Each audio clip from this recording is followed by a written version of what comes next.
నిషా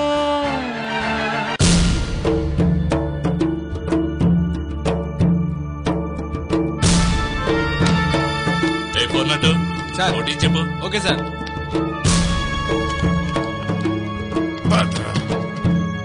sir ఇతనే రవి.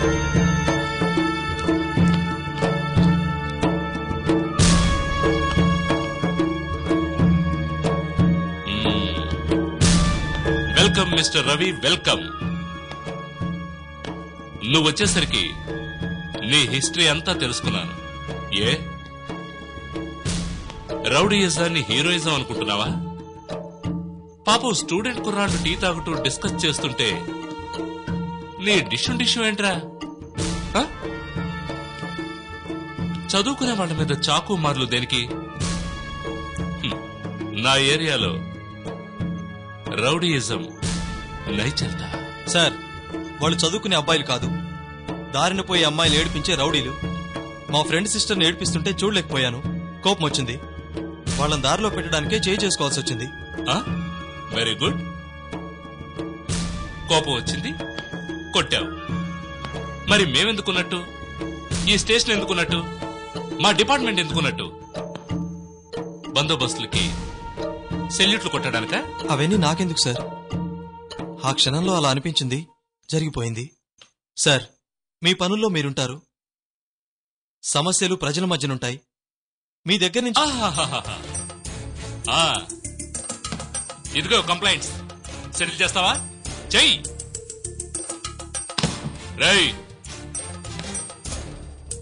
అమ్మాయిలు ప్రశాంతంగా వెళ్లాలని నువ్వు వాళ్ళని చెతకొట్టావు. కానీ ఇప్పుడు ఆ కుర్రాళ్ళు ఆసుపత్రిలో చావు బతుకుల్లో ఉన్నారు. నీ మీద అటెంప్ట్ మర్డర్ కేసు పెట్టారు తెలుసా? సార్ జరిగిన వాస్తవం అది, నేను చెప్పేది నిజం. పచ్చి అబద్ధం. రియల్ స్టోరీ ఏంటని నేను చెప్తాను. అసలు నువ్వేంటి, నీ స్టోరీ ఏంటంటే అండర్ వాళ్ళతో సంబంధాలు పెట్టుకుని ఆ కుర్రాళ్ళని డ్రగ్స్ అడిక్ట్ చేసే ప్రయత్నం చేశావు. కాదని వాళ్ళంటే బలవంతం చేయబోయావు. కంప్లైంట్ ఇస్తామని బెదిరిస్తే బలం ఉంది కదా అని వాళ్ళని చితకబాదావు. ఇది అసలు కథ. అవును, డబ్బిస్తే ఎవరినైనా కొడతావట. పార్టీకి ఓ రేటు ఉందట. అబద్ధం, అంతా అబద్ధం. ఈ స్టోరీ మాటలు మలుపులు అన్ని ఫాల్స్. ఇదంతా మీ క్రియేషన్. సినిమా డైలాగులు బాగానే చెప్తున్నారా? అయినా మీలాంటి వాళ్ళు అవును అని అంత తేలిగ్గా ఒప్పుకుంటారా? మేం ఒప్పిస్తాం. నీతోనే డైలాగ్స్ పలికిస్తా. 203 కానిస్టేబుల్ సెల్ ఓపెన్ చేయి. నేను చెప్పేది నిజం సార్. నిజం నేను చెప్పిస్తాను సార్. సార్ నేను అబద్ధం చెప్పట్లేదు, వాస్తవమే చెప్తున్నాను. ఏంట్రా వాస్తవం? చెప్పరా సార్. చెప్పు. చెప్పరా sir.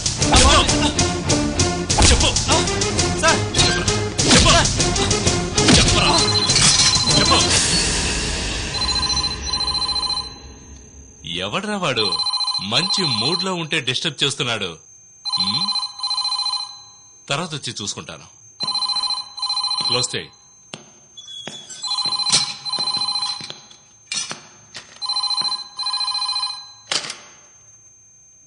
Hello sir. Yes sir. నమస్తే సార్. పట్టుకు రావడం, ఓ పట్టు పట్టడం అయిపోయింది సార్. సార్ మీరు పని అప్పగించింది ఓ బంటుకు సార్. మీరు హ్యాపీగా ఉండండి. మీ అబ్బాయి మీద ఎత్తిన చెయ్యి ఇంకా జన్మలో పైకి లేకుండా చేస్తాను. Promise sir. ఉంటాను సార్. సరే సార్.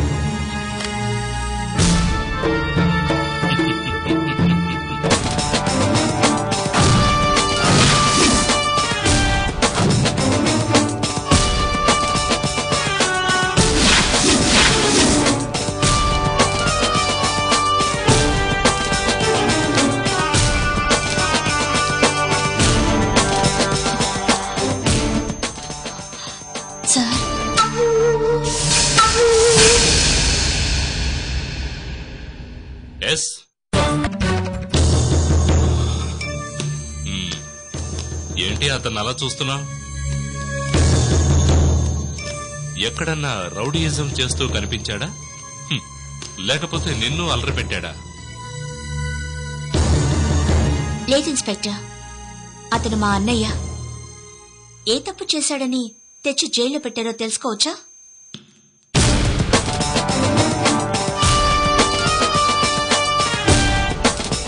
వాడు మీ అన్నయ్య? Yes sir. రవి రౌడీ కాదు, అన్యాయం చూస్తే సహించలేనివాడు, స్పందించే హృదయం ఉన్నవాడు. ఓహో, అందుకేనా రౌడీ షీటర్స్ లిస్ట్ లో ఉంది వీడి పేరు? లేదు సార్, మీరు పొరపడుతున్నారు.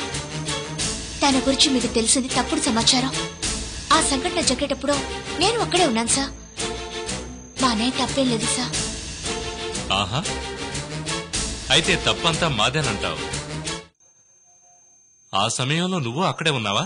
అవును సార్. గుడ్. అయితే అన్నా చెల్లెలు కలిసే సాగిస్తున్నారన్నమాట కార్యకలాపాలు. వెరీ గుడ్, మంచి రూటే ఎన్నుకున్నారు. Easy money earning. ఏరా, ఏం చేస్తావరా? ఏం చేస్తావు?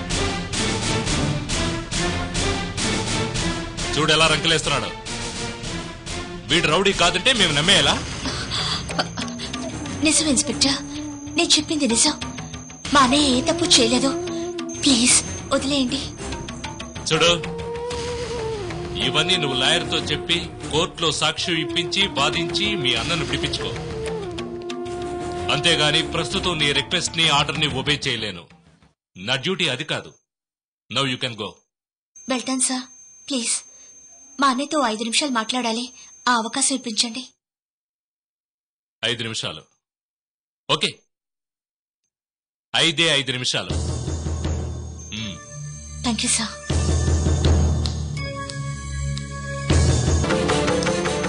ఇన్స్పెక్టర్ గారు, మళ్ళీ చెప్తున్నాను, మా అన్నయ్య ఏ తప్పు చేయలేదు. ఇది నిజం. ఒక నిరపరాధిని అనవసరంగా అపరాధి స్థానంలో ఉంచారు. ఏదో విధంగా మా అన్నయ్యని విడిపించుకుని తీసుకెళ్తాను. ప్లీజ్ అంతవరకు మా అన్నయ్యని ఏమీ చేయొద్దు. వస్తాను.